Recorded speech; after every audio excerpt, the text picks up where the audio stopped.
Just in, breaking news, Kibuloy absuelto. Yan ang sabi ng attorney ni Kibuloy, Risa Bumuelta. Absuelto daw, ha? Etong balitang ito ay nagmula kay Balitang Pinoy TV. Siyempre ilalagay ko sa description box ang link ng channel ni Balitang Pinoy TV para maging updated po kayo sa mga balita na kanyang ilalabas. At siyempre ito ang inyong lingkod na si BT na magbibigay ng reaksyon at komento dito sa video na ating mapapanood ngayon. So wag na natin pagtagalin at sabay-sabay na nating panoorin ang laman ng video na hatid sa atin ni Balitang Pinoy TV at bibigyan natin ng reaksyon ang balitang ito. Pasok! Ang kasalanan nitong other sexual abuse, other acts of child abuse, at saka itong qualified human trafficking na napatunayan na po ito na napadismiss namin 2 beses po. At doon nga sa Department of Justice na binbin ito. All accused have the right to speedy disposition of cases. Supposedly dismissed na ito. Narito ang Balitang Pinoy TV.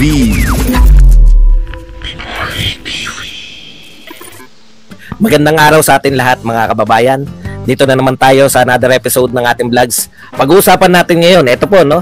Sa ating po ngayong StreamYard, si Attorney Israelito Torreon ang isa sa mga abogado po ni Pastor Apollo Kibuloy. Attorney, magandang umaga po sir.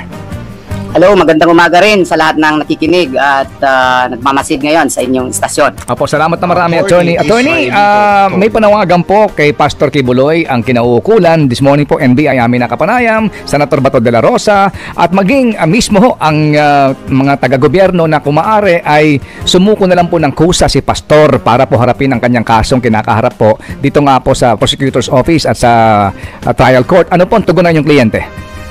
Well, I think you heard his declaration, no? Meron lang sana siyang request. Lahat naman ng mga kasama niya nag-surrender kaagad, no? No question about it when they learned that a warrant of arrest was already issued by the Regional Trial Court of Davao City. Sila Kapitan Crescente Canada, si Ma'am Ingrid Canada, si Jacqueline Roy, si Simanes, as well as Pauline Canada, immediately surrendered to the authorities. The only fear of Pastor Apollo Kibuloy, why he is not yet recognize the jurisdiction of the court, no, or he is not yet under the custody, no, of the law, is his legitimate fear na baka nga extraordinary rendition siya kasi may complication kasi itong kaso na ito, hindi lang kasi ito sa Pilipinas, meron din yung mga kalaban niya at saka ginagamit din sa politika na mga kaso din sa United States of America. Ang kanyang fear is that these used by his opponents so that the forces of the United States of America may exercise extraordinary rendition against him. Yun po ang kanyang fear. Kaya nga may so bali ganito, yung mga kasama niya is talagang sumuko na kasi nga syempre may warrant na, no? At saka yung korte na mismo ang talagang kumilos. Ayun, syempre respeto sa korte, no? Talagang dapat irespeto mo 'yon at sumuko kung talagang yung korte na mismo ang siyang kumikilos, no? Pero ito naman si Pastor ay hindi pa lumilitaw, no? Kahit yung korte na mismo ang siyang kumilos. At ang nangyayari dito is meron siyang takot na baka pag sumama siya doon is merong mga umepal, no? Alam naman natin alam naman natin na talagang marami talagang gustong pumapel dito sa kaso ni Pastor Kibuloy, no? Kaya sila gustong pumapel, yung iba dito is pwedeng gamiting laban kay FPRRD. Para sa akin yun lang ang komento ko 'di ba? Kasi alam nyo may kaso si Pastor sa ibang bansa, no, maaring sinasabi nga, maaring pakialaman nyo sa ibang bansa, doon. Pero ang nagiging fear niya din dito kasi, di ba, parang, eto nga, di ba, kay Honti, gusto rin siyang mapunta ron at doon siya rin imbestigahan. Parang pinag-aagawan siya Malinaw na malinaw dito, kaya naman talagang gusto talaga makaharap nila Honti si Pastor. Hindi naman para sa pag-usapan yung kaso Sa tingin ko lang hindi para sa pag-usapan yung kaso. Syempre sa una pag-uusapan yan. Ganto, ganyan. Pero kapag tumagal yung mga tanungan na yan, alam mo naman kung saan talaga mapupunta yan 'Di ba? Isa segue ka lang yan. Kasi kung talagang purong kaso lang ni pastor ang pag-uusapan dyan, hindi pag-iinteresan yan. Hindi pag-iinteresan yan. Itatapon sa korte yan. Doon yan. Anong pakialam nila doon sa kaso ni pastor? Diba? Hindi naman problema ng bansa yung kaso ni pastor. Oh, kumbaga kaya lang talaga gusto maimbitahan si pastor doon, iba ang gustong itanong sa kanya. No? Marahil yung kaso, panghilot-hilot lang yung inaakusa sa kanya, pero talagang meron silang main point na gustong malaman. Oh, kapag nalaman nila yung dapat nilang malaman, kunwari, nagsalita si pastor, ganto, ganyan. Oh, hindi na sila interesado dyan. Sa kanila ibibigay. Ganun naman eh. Kasi sa una't una pa lang, yung kaso ni Pastor Kibuloy, pangkorte lang yan. Hindi na para maging big deal yan na kung saan-saan siya imbitahan. Diba? Hindi na big deal yan eh. Ibig ko sabihin, hindi naman yan problema ng bansa para imbestigahan siya sa lahat na sangay. Dahil ang mga kinakaso kay Kibuloy, no, kay Pastor Kibuloy, is yan yung mga natural na kaso na talagang dinidinig sa korte. Hindi siya problema ng bansa para pag-interesan pa. Ngayon, bakit nagkaka-interes? Ano ang dahilan? Kasi humingi ng tulong dun.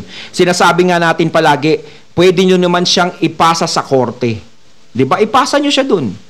Tulungan nyo yung mga nag-aakusa sa kanya na ikuha ng abogado. Diba? Lagi natin sinasabi yan. Ngayon, nagkakaroon siya ng takot sa sarili niya kasi ang dami talagang nakikialam sa kaso niya. No? Ngayon, kung may kaso siya sa ibang bansa, mas maganda dito muna litisin kung meron siyang atraso dito sa Pilipinas. Diba? Para mapatunayan kung siya ba ay may sala o wala. Napakasimple lang. Hindi na dapat pinag-aagawan yan. Ngayon, kapag dito is na ano siya, siguro kung may kaso siya sa ibang bansa, is harapin niya rin. Diba para sa akin? Harapin niya. Diba? O yung na mga nakibabasa natin ibang comment, sinasabi nila na kung walang atraso yan, kung wala talagang kasalanan yan, dapat harapin niya. Ayun nga eh, siguro naman handa niya namang harapin yan kung sa harapin. Kaso nga lang ang pinoproblema, yung mga pumapapil. Diba? Yung mga umi-eksena. O, diba? Sa korte, tapos mamaya, dalhin siya sa ganito, ganyan. Yun yung gumugulo sa kanya. Pero kung tatahimik yung sitwasyon na paubayan na namin sa korte dito sa Pilipinas yan. Dito paubayan namin sa korte muna yan. Para matapos na yung akusasyon. Kung ano ba talaga, lumabas yung totoo. Kung may kasalanan ba siya o wala. Di pagkatapos dito, harapin niya naman sa ibang bansa. Kung ayaw niyo humarap sa ibang bansa, hindi na natin problema yun. Problema na ni Pastor yun. Pues sana siya na kung pwede lang sana, may assurance yung gobyerno na dito siya sa Philippines and he will not be transported legally or illegally to the United States of America. Yun po ang kanyang request sana. Apo, is that a request or a demand, attorney? No, it's a request. You know, I hope the public will understand that Pastor Apollo C. Kibuloy, when he made that statement, he made it as a layman.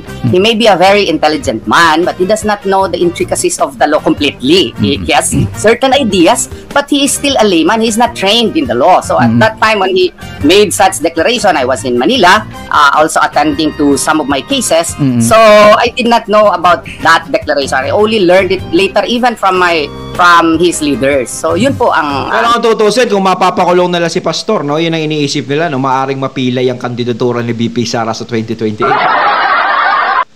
Kasi alam naman natin si Pastor, sinasabi nga na isa sa talagang tumulong nung panahon ng eleksyon ni FPRRD. No, syempre ngayon maaaring tumulong pa rin yan kay BP Sara. Ngayon ang iniisip nila, pag nawala si Pastor, pilayan. Ganun, para ang tanong, mapipilay pa rin ba? Mapipilay ba kahit wala si Pastor? At kay Pastor lang tumututok. Syempre, nakikita naman natin yung taong bayan, di ba? Yun pa rin ang kalaban dyan. Kung ano yung isisigaw ng taong bayan pagdating ng 2028. Pero hindi pa naman kumpirmado kung tatakbo si BP Sara. Pero yung iba talaga naaalarma na. Muna kayo maalarma kasi hindi pa siya nagsasalita tungkol dyan. Maaaring magbago. Maaaring oo, maaaring hindi. Hindi pa natin talaga alam kasi napakalayo pa. No? nangyari doon. So we should take it also in context. And the fact that although he is a very intelligent man, he is also a layman. Opo. Ang atin lang pong basis attorney sa katanungan na yon, dahil if I may quote the good pastor, if you fail to give in written form these conditions from the office of the President, office of the Secretary of Justice, PNP, NBI, and CIDG, you will never see my face. Yun po sinasabi niya. So, attorney, pero bagsik ni Pastor magtago, hindi nila mahuli. Yun hong fear ng inyo pong kliyente na baka siya meron kayong ginagamit na term, di ho ba yung extradition process is a legal process na mahaba-haba pong proseso at hindi ho naman niya na ipapatupad without due process of law, as you know. So ano pong basis mo para ka matakot doon, gayong hindi naman magagawa yan ng sino mang bansa na meron tayong tratado na agad mong damputin ng isang Pilipino ng gano'n na lamang po, nang wala pong hindi dumaan sa proseso? Well, we are not talking about extradition, which is actually based upon a treaty. What he fears is extraordinary rendition, which is actually an extrajudicial process being practiced by the United States of America of, in layman's term, kidnapping certain personalities who farm U.S. interest outside and bring it to a country, third country, which laws are not so strict in so far as extra legal confessions are concerned. So ito po yung fear niya kasi dito lang sa Davao may nangyaring yung Mering, a certain Mering, an American citizen who was allegedly involved in a bombing here in Davao City, and this was during the time of Davao City Mayor Rodrigo Duterte, former President Rodrigo Duterte, and the police authorities here were already ready to arrest him and to file cases against him, but all of a sudden he disappeared. Yun pala, allegedly, of course we are not, allegedly, he was taken by certain US authorities daw para i-hide at dinala doon sa United States of America. But, at saka ito... so parang yung sinasabi nga yung kaso na yun, bigla na lang dinampot dito ng walang kaalam-alam doon sa States, doon siya inilipat. Parang doon Yun yung kinatatakot nga ni Pastor, na baka ganun ang mangyari. Kahit na sabihin natin merong due process, dapat dumaan talaga muna. Hindi sila basta-basta pwedeng dumampot na lang kasi dito basta-basta 'Di ba? Kailangan dumaan sa proseso 'yan. Ngayon, kung yung nangyari nga, sinabi ni attorney na merong ganun na kaso, dito dapat aanuhin yan, yung kaso nun. Kaso nga lang, is kinuha ng mga nasa tate, maaaring mangyari kay Pastor yun. Yun, kaya kailangan, meron silang matinding usapan na kung dito lang siya lilitisin. Kumbaga, dapat magkaroon ng guarantee. Garansya. na sa ganong usapan, na walang eepal na iba, lalo na yung sa ibang bansa yung nagkakaso sa kanya. Extraordinary rendition, ginagawa din ito. It's a known fact. Tayong i-kidnap, tapos dalahin doon sa mga areas na mga black sites, tapos doon gagawin yung mga questioning, doon yung mga torture na ginagawa po. Yun po ang legitimate fear ng aking kliyente. But citing the example of that Mering, di ba kasi nyo nang galing American citizen po ito? Yes, but if you want a very good example, what about General Manuel Noriega of Panama? He was even de facto president during that time of Panama, And he was a friend of the United States of America during that time, but because of certain allegations that he was involved in drug trafficking, the U.S. invaded Panama and he was transported from Panama towards United States of America. And that can be cited as an example. Many examples likewise of those involved in the war against terror, kung masuspect ka, even in Poland there was an incident where a cleric was abducted with the help of the government of Poland and he was transported to black sites. Yun po ang legitimate fear po natin. Sige po. So attorney, parang kinatatakot ni Pastor dito okay lang sana kung iimbestigahan siya pero yung sinabi nga ni attorney, merong mga tinotorture, baka mamaya hindi na siya malumitaw talaga. Siyempre, halo-halo na yung isip ni Pastor niyan. Kumbaga, stress na pinag-aagawan ako, kabilaan. Iba't ibang sangay, iba't ibang pinag-aagawan siya. Para siyang para siyang dalaga, yung magandang dalaga. Pinag-aagawan ng mga manliligaw. Sinasabi po ni Pastor no, doon sa arrest order o hearing ng Senado na hindi kami sisipot dyan kasi hindi namin kinikilala yan at dito kami sa proper forum. Na ito nga, kung meron kayong kaso, magdemanda kayo sa criminal court at doon kami haharap. Pero ngayon po, nangyari nga ito, meron siya arrest warrant pero hindi siya lumalantad because of this one. Ito ho naman itong kanyang fear ngayon na sinasabi ho ninyo na baka mangyari nga sa kanya ito na siya ay kidnapin ng Amerika. So, attorney, kung sasandal tayo doon sa sinasabi ng inyong kliyente na kami susunod sa tamang proseso, ano po iyon? Anong proseso ngayon po ang susundin po ninyo? Well, right now, his co-accused will really face the cases. And we are now in the process also of discussion with Pastor Apollo Kibuloy about this matter. He is a layman nga eh. So, we have to explain to him the processes of the courts. But this well-grounded fear on his part also has hindered him baka nga gagawin nga yun yun nga ang ine-explain pa natin sa kanya. And he also has a right to decide on this matter. So kung wala lang yung kaso sa Amerika, yung fear na he is ready, able and willing to all of these cases in order to prove his innocence po. Okay, sige po. So sir, kailangan talaga kasi ganito lang garantyahan na lang nila na hindi makakapasok dito yung ganun. Yung sige, bigyan na lang nila yung hiling niyan. Para matapos na yung usapan na yan. Para talagang humarap na si pastor sa korte. Siguro kapag nakipag-deal sila, sige, walang makikialam, walang ibang manghihimasok dito. Sa kaso mo. So dito is lumitaw ka na, dito ka na lilitisin. Yung garantya lang talaga. Mahirap niyan, baka mamaya talagang hindi lumitaw si pastor. Bigla siyang lumitaw kapag si VP Sara na ang presidente. Kasi parang alam natin, di ba? Parang baka hindi rin siya mapagbigyan dito. Kasi nga, alam natin, iba ang nakaupo. At alam natin na medyo mainit ang panahon ngayon. Di ba? Yung nangyayari. Baka mamaya hindi pang mabor sa kanya. Ngayon, siguro sasabihin ng iba, ang arte naman yan, ang dami namang gustong mangyari niyan. Ay, wala tayong magagawa. Ganun talaga. Hindi, talagang ikaw, kapag may takot ka, may takot ka sa sarili mo na alam mong may mangyayari. Siguro sa kaso niya siguro is hindi siya natatakot. Kasi nga, handa naman daw siyang humarap. Hindi natin alam, hindi natin alam kung takot ba siya o hindi sa kasong haharapin niya. Kaya hindi siya humaharap. Ngayon, para malaman natin, bakit hindi niyo pagbigyan yung gusto niyang mangyari? Na hindi e-epal dito yung taga-ibang bansa. Hindi siya pwedeng damputin o kidnapin o anong gawin sa kanya, na dalihin siya doon sa ibang bansa ng bigla. Ngayon, kapag sinabi, hindi, walang e-epal dyan, dito, anuhin mo. Doon natin malalaman.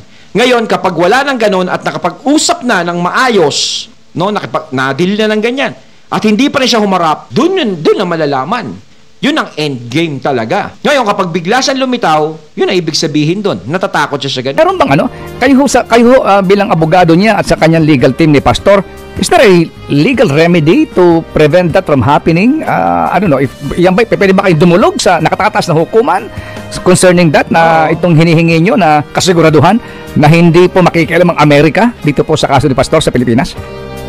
Well, as to legal remedy, kaya nga mahirap kung gagawin na yun ng United States of America if that will be done. Anong legal remedy namin? Medyo mahirapan kami. Diplomatic, kung what if the Republic of the Philippines would not also cooperate, where will we go? United Nations? Of course, United Nations can only entertain states. We are but individuals who are... Mamaya kasi hindi pabor sa kanya Di ba? Yun ang hirap. Subject of a state. So, masyadong popular si Pastor. Remedies, if that will be done by the United States of America, are really almost impossible to do. Baka dudulog kami sa UN Human Rights Committee, parang ganon. Cannot also compel the United States of America because it has powers in the United Nations, being a member of the Security Council, permanent member of the Security Council. Sige po. So, attorney, ang inyong bang kliyente ay nasa Pilipinas ba? Sa pagkakaalam ko, nandito po sa Pilipinas sa pagkakaalam ko. Yes. Opo. Sige po, may mga huling tanong na... Tutusin kasi si Honti ang nagpapopular dito di ba? Simula nung pinakailaman niya yung kaso ni Pastor niya. po si Chacha, attorney, if you don't mind. Go ahead. Yes po, attorney. Yung pong sinasabi ni Pastor Apollo Kibuloy na hindi ako magpapahuli ng buhay, does this mean na, paano po lalaban po siya physically? I was not actually present when he said that. No, I was not the one who advised him that. That was actually his personal opinion on the matter, and I think you should understand that he's Yes. also a layman. Imagine you are a respected man, you lead more than 6 million followers, and you have done charity works, humanitarian works for our people, and then you are unjustly accused of all of these crimes na na-dismiss naman sana sa Department of Justice noon pa. And binuhay lang ito dahil sa politika. Yun Dismiss na pala yun eh. Kumbaga binuhay. No? Kasi kaya talagang ganyan ang gustong mangyari na buhayin. Alam naman natin kasi kung ano talaga kahihinatnan yan eh. Alam naman natin kung saan mapupunta yan. Kasi nga 'di ba may bagong issue na sinasabi yung palitan ng baril sa mountain. Yung mga ganon-ganon, tapos may mga dagdag-dagdag pa. Baka mahukay nila na merong baka kasosyo si FPRRD kay Buloy, gano'n. Nako! Hindi nga, di ba? Kasi hindi para pakialaman talaga yan eh. Mga korte lang talaga ang dapat makialam dyan sa kasong yan. Kung noong una pa lang, is binigay nyo na sa korte yan, wala namang problemang mangyayari. Baka nga lumitaw na yan eh. Di ba? Baka nga napag-usapan na yan, nahatulan na kung may kasalanan, napawalang sala kung walang kasalanan. Diba? Ang problema, ayaw eh. Nasa korte na, doon na dapat dalhin, papakailaman pa. Diyos ko naman. nga ang nasabi niya. Bugso ng damdamin po yun dahil sa kanyang frustrations in the justice system of our country. I think we should give him some leeway. Last na lang po sa akin, baka may ilang katanungan pa si Manong Ted sa inyo. Ano pong reaksyon nyo doon sa mga tao na nagsasabi hanggang sa ngayon, simula nung pinapatawag siya ng Senate hearing, hanggang sa ngayon, nandito na tayo sa DOJ na matagal hiniling ni Pastor na doon siya sa right forum sasagot, pero hindi pa rin po siya lumalantad sa ngayon. Ang mga sinasabi ng ilan, kung wala talagang kasalanan, bakit hindi humarap? Ano pong reaksyon ng inyo pong kliyente dito? Well, una sa lahat, si Pastor Apollo Sikibuloy ay walang kasalanan nitong other sexual abuse, other acts of child abuse, at saka itong qualified human trafficking na napatunayan na po ito na napadismiss namin 2 beses sa City Prosecutor's Office po.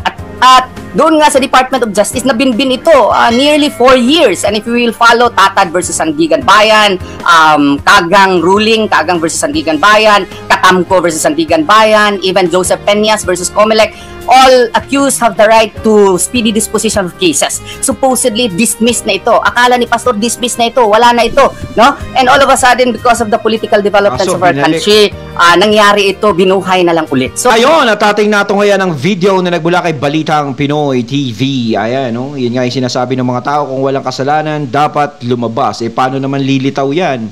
Kung sinasabi nga na ganyan, maraming nakikialam at yung mga kaso palang ibinibintang sa kanya, 2 beses nang na-dismiss. No? Ibinabalik na lang talaga. Ay, nako.